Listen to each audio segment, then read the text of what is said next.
Women in success, we need to keep checking how we're defining that, because I think the past interpretation of success hasn't actually made for joyful men. What is it we want? People often say women, they're not ambitious. Trust me, women are ambitious. They may be polite, they may use aspirational words, but women are ambitious. They're not always ambitious for the same things. Now, the speed of change is the thing that has interested me, because people say it's organic, it'll all happen, just give it time. This was my first speech for 50% representation in business and parliament. Now, when do you think that was?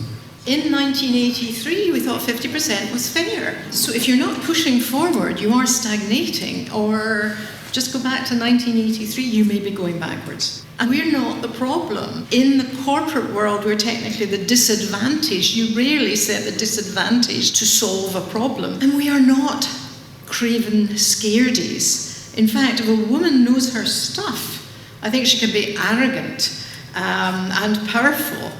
The problem is, if a woman isn't entirely sure she knows her stuff, she will hold back opinion. Now, that can be quite good, but in a room full of other people taking a punt, men perhaps being braver to express an opinion they'll be forming as they discuss it, women holding themselves back in this way does affect their careers. Because for more junior women, it's sometimes completely opaque, because they don't see women ahead of them. Or if they see women, they're not always women they can identify with. Because one of the things that came out of our research is how heterogeneous women are. I mean, just look at us. You know, we like dresses, we like trousers, we don't like clothes at all. We want babies, we don't want babies, we want to stay at home, we want to do this, we want to embroider, but we'll never tell anybody.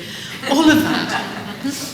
And it's so easy to stop there being any groundswell with women, because we're easily pitted against each other. I think the narrowness of the options for men is crippling for them. But you know, you've got to be a good soldier, you've got to be brave, you've got to suck it up, you've got to work hard, you've got to maybe not enjoy it, but keep going, all of that. So you keep going to the next job. It's not fun. We're looking ahead and saying success that deprives you of intimacy and connection is not a success we want. So many men have given themselves to the cause, have got there, and they're lonely. It's not really success for them. Suddenly, there is a lot of anxiety out there. So they may get to rule the world, but it may not actually be that enjoyable. But the one area where there was complete disparity was whether it was a female-friendly organisation. And the nice men know women are great, assume they choose to be there or not.